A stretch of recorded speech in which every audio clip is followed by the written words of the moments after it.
First cauliflower hot వాటర్లో soak చేసి తీసుకోవాలి. Maida, flour, 3 spoons corn flour వేసుకోవాలి.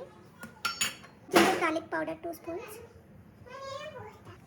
సాల్ట్ కావాల్సినంత, చిల్లీ పౌడర్ 2 స్పూన్స్, కొద్దిగా turmeric powder, 1 spoon dhania powder, కొంచెం jeera powder, garam masala, vinegar 1 spoon, green chilli sauce, soya sauce, tomato ketchup, 4-5 green chillies, curry leaves, కొద్దిగా food colour.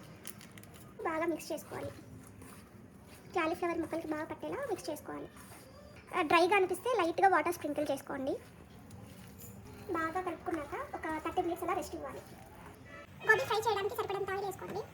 Oil వేడయ్యాక కలిపి పెట్టుకున్న గోబీని డీప్ ఫ్రై చేసుకోవాలి.